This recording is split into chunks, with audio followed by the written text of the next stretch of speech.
Chinese have been more than accommodating to us, but we deprived them of access to energy. Now they are well stocked. They have a large strategic reserve, and they have stockpiled many things, including fertilizer. They're in a better position than almost anybody. But from my standpoint, I never thought in my lifetime that China would end up being a safe haven for the world's migrating in the direction of China as a more reliable strategic partner in that department than we are. And then you recognize that China once again has become what it was for a couple of thousand years, which is really the workshop of the world. They're producing power toward China, and there are various aspects to this. But let's start with the president's trip. What cards does he have to play with President Xi? I don't think he has any, but maybe you know of some. Well, they're humble cards. Wait a minute. We're talking about Donald Trump and humility in the same sentence? Well, I mean, the Chinese will be polite in public, but behind closed doors, if he goes in there and says, well, I want you to help me do X, Y, and Z, I want you to tell the Iranians or something. 欢迎来到本期深度观察。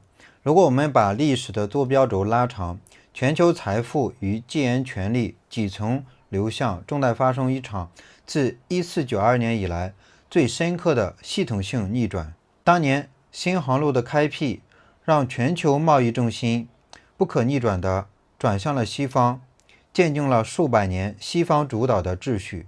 而今天，这个历史指针正在重新拨回起点。在美债收益率逼近 5% 的历史极值，全球地缘政治日益撕裂的大背景下，华盛顿正陷入一种深度的路径依赖，试图通过更严厉的制裁、关税壁垒和军事威慑来对冲国内系统性的债务膨胀与产业空心化。然而，大国博弈底层逻辑已经发生了改变。在本期节目中，核心嘉宾抛出了一个极度穿透力的智库级预判：决策层的认知错误。华盛顿在博弈中的筹码远比想象中匮乏。这种政策惯性就像泰坦尼克号的船长，即便船企已经遭遇结构性重创，依然试图用灯环照亮来安抚市场。战略韧性的攻守转化。与之相对，中国通过在能源、化肥及关键矿产供应链上的深度构建，展现出极强的抗风险能力，并反向收紧了稀土等关键资源的出口控制。金融安全岛的移位。由于西方频繁将金融基础设施武器化，全球资本的信任红利正在发生移位，中国正成为全球财富寻找长期安全的战略避风港。为什么在一场标榜极限施压的博弈中，传统金融与军事威慑正在加速失效呢？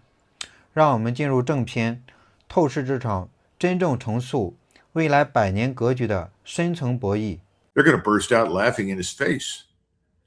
They could have told him the same thing that you and I and so many others that you talked to, like Larry Wilkerson and Karen and Larry Johnson and so forth, all said the same thing. This is a dead end.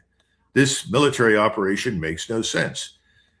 I laugh because now I see all sorts of people. They've got Professor Pape, who's out there, and a lot of others are. There's never been a successful air and missile campaign to do blah, blah. Well, gee, really? That's true. And I'm sure that was mentioned. There's no question in my mind but what that came up. And the problem is that it doesn't matter because President Trump, like so many leaders of so many countries through history, had selective hearing. And so now he's faced with national humiliation at best. International humiliation is a certainty. He's created the conditions for a global depression in much of the global south, also in Europe. We're headed into a very severe recession. It doesn't matter whether you listen to Peter Schiff or Ray Dalio or anybody out there, they're all telling the same things. Everything is being mismanaged. And I think we're going to go into some very dark territory now, because at some point, all of this is going to catch up with the American people. The American people, I laughed when I heard Senator Lindsey Graham say, well, a little bit of pain is a small price to pay. Well, he's not feeling any pain But let me tell you, the people in South Carolina, they're going to feel some, and they're going to feel a lot in the months ahead, because you can't just reverse all of this. Somebody pointed out to me the other day, during COVID, which that year of lockdowns, we drained 50% of the oil out of our strategic petroleum reserve. And that's with almost no demand, Judge. Right now, we're going to hit bottom, they think, in July. And people in Washington say, oh, no, that won't happen. Well, how many times have we heard that before? Trump is the captain of the Titanic. He deliberately struck the iceberg. The ship is sinking, and he's trying to convince everybody everything's just fine. See, the lights are still on.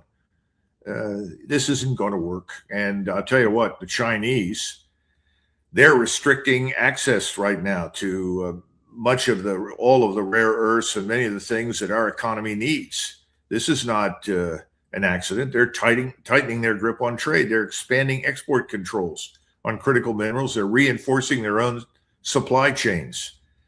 Trump is finding out that military power is usually not a good choice to solve most of your problems. It's probably the least best option on any given day, particularly in the world we live in today, because we really are so dependent on so many other countries. Were you surprised when the Chinese government basically said to the president, go take a hike on your sanctions? No, not at all. In fact, if you know what the Chinese are up to, I mean, they said their companies won't abide by any of our sanctions. They said private refiners, that are linked to Iranian oil are going to continue to do business. They said their heavyweight Hengli petrochemical refinery company is going to operate, and they don't give a damn what we think about it. This is a sea change, because even on the tariffs, which were, I thought, unnecessarily harsh and offensive, not very well targeted. There was no strategic rationale. I mean, we hit all of our friends. It's ridiculous. You don't attack your friends, but the Chinese have been more than accommodating to us, but we deprived them of access to energy. Now, they are well stocked. They have a large strategic reserve, and they have stockpiled many things, including fertilizer. They're in a better position than almost anybody, but they're not going to go through this with us anymore. And now we've exposed the lack of capability that we have. It took us $70 billion in several weeks to exhaust our arsenal of exotic munitions, precision-guided weapons. We're now entirely dependent on our overhead base surveillance, and it's just neutralized by the opponents. So the bottom line is, China sees us for what we are. We're hot air. And we're what does Trump like to say? Everyone that disagrees with him is low IQ. I think the Chinese are looking at us as say that IQs in Washington and the White House have dropped precipitously. And to add to all of this, the Chinese are no longer buying our debt. What's that going to do to the cost of American debt? Oh, that's not a problem. About this. Judge, that's not a problem. Come on now. We have ways around that, and that's what our friend Besant is talking about. There is no way around that. It's not just China. The Japanese are beginning to do the same thing because they're trying to defend the yen, and they're in a mess. We're very vulnerable right now. How do we suppress interest rates much longer? What do we do about inflation? Where do we get cheap credit when the interest rates rise? The bond interests or yields are rising. How do you stop 5%? Everybody I know tells me the same thing. When the 10-year treasury hits 5%, we're finished. We can't pay the interest on the debt. And we've known this for a long time. This is not a newsflash. Yet what have we done? We've paid no attention to it. We've said, no, you don't understand modern economics. Debt doesn't matter. Well, I think we're all going to get an education very shortly and find out that debt does matter.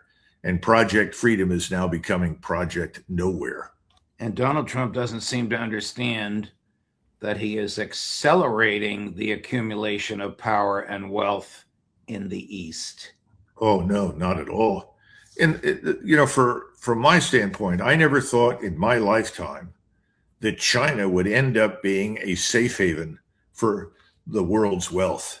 But if you have to make a choice now, whether you're in Nicaragua or Italy or Thailand or Vietnam, wherever you are, you have to make a choice between putting your money in our banks or putting your money in Chinese banks. You're going to go to China. There's no question about it. Why? Well, what have we done? We've demonstrated that if you put money in our banks, we'll do whatever the hell we want with it. And if we decide that you can't have access to it, what are you going to do? You can't do anything. So people are migrating in the direction of China as a more reliable strategic partner in that department than we are. And then you recognize that China once again has become what it was for a couple of thousand years, which is really the workshop of the world. They're producing everything faster, better than we can. Their electric vehicles are outperforming everything we have. People are going down to Mexico to buy Chinese electric vehicles and then driving them north into the United States because they're so effective, reliable performers. There are people in Congress trying to figure out how they stop us, that is American citizens, from buying electric vehicles in Mexico and driving them north. You can't make this stuff up, but I think we've hit a point similar to 1492. 1492 is a watershed year, not simply because Columbus stumbled onto the Northern Hemisphere and what we today call North America and the Caribbean. It became a watershed because suddenly trade shifted away from China and India that had been funneling through Central Asia and Turkey to Europe, and now it moved towards us. So we were able to harness gold, silver, and all the things that matter, even food, everything that you could think of that was developing in the Western world, in the Western Hemisphere. And that made us rich and powerful. When I say us, I'm talking principally about the European powers. And we developed a technology that helped us be dominant. Well, everything is now switching. That sort of wave of change is moving in the direction of China, in Southeast Asia, towards Japan, towards Korea, and towards India. And I don't see this reversing anytime soon. And we're not doing what we need to do. We're not looking at what has to happen inside our own country. Boy, how I wish they would listen to you. One last question back to Iran before we finish. Yeah. What will happen to American bases in the Gulf states and to Israel if, after he returns from Beijing, Trump starts bombing again? Well, if he restarts this, then it will be a decade before anything recovers in the Gulf. But that recovery will not involve us. We will never go back to the Gulf. We're not going to rebuild these bases that the Iranians have obliterated. The person or the nation that will go back in with cash, with the ability to invest in change and development, will be China. We already saw the Chinese intervene successfully to try and broker a new relationship between Saudi Arabia and Iran. Iran is a Chinese ally. Iran is a Russian ally. Those things are real. Everybody knows that. And the Russians and the Chinese are going to step into the vacuum. They're going to provide what we can't. But the thing that they won't do is, I don't think they'll promise to defend everybody to the death and want to station their forces in the region. Right. That's not in China's nature. The Chinese don't want to do that. The Chinese are really all about markets and business. They will do everything they can to develop that.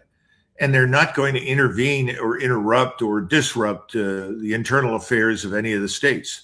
You know, a friend of mine was in Kenya, and then he spent a lot of time in other African states, and he got very frustrated because the Chinese were always successful in outbidding and outperforming us. We would go in and promise to do things, and ultimately the Africans would pick the Chinese.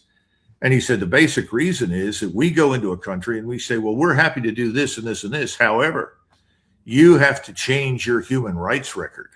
You have to alter your political system. You're insufficiently democratic. The Chinese show up and say, how you govern yourselves is your affair. It's your business. We just want to do business with you. That makes a huge difference. There's one other thing before we end this that I think is important for your audience to understand. Back in 1941, 42, as soon as the war really got off the ground and we entered into it, we and the Canadians, our friends, were both very anxious to land in France during the Second World War. We wanted to land in France in 1942. We and the Canadians had not yet fought the Germans. We didn't know what we were dealing with. And the British became very frustrated with us. And Field Marshal Montgomery at that point, who was not yet a field marshal, he was commanding the forces that were on home territory. He finally said, I think we should just let the Canadians, who are the most aggressive, go ahead and make a... 欢迎回来。刚才这段硬核的对话为我们提供了一个超越战术摩擦的系统性视角。作为理性的观察者，我们需要透过表象拆解两个决定未来地缘走向的几层质变。第一，规则武器化对金融信任资产的系统性反噬。美元体系在过去视为全球财富的天然避风港，核心支撑了对于私有财产保护的制度性预期。然而，当制裁变为政治的工具时，主权资产可以随意被冻结时，西方实际上在亲手摧毁自己的信用基石。资本天然性的避风属性，当西方制度本身成为最大的风险时，全球财富向东方迁移的速度就是一个必然性的选择。第二，意识形态化叙事与务实商业范式的对决。在关于中东和非洲地缘实践的论述中，嘉宾揭示了一个真相：西方的外交范式习惯于将经济合作与意识形态强力捆绑。相比之下，中国所秉承的不干涉内政、专注于商业合作的务实范式，正展现出无可比拟的比较优势。无论是成功斡旋、杀一复合，还是重构发展中国家的基础设施，这种专注于发展、尊重主权的逻辑，恰恰切中了发展中国家的核心诉求。当地缘政治出现真空，真正能依靠实体生产与庞大资本重塑的地区生态，只能是处于这种实体经济上行的中国。地缘政治能量守恒定律告诉我们，财富与权力永远向应有实体生产力、战略确定性以及信用红利的地方聚集。当历史的潮水再次发生方向性供气，世界各国的地缘选择又面临怎样的颠覆性洗牌呢？我们评论区见。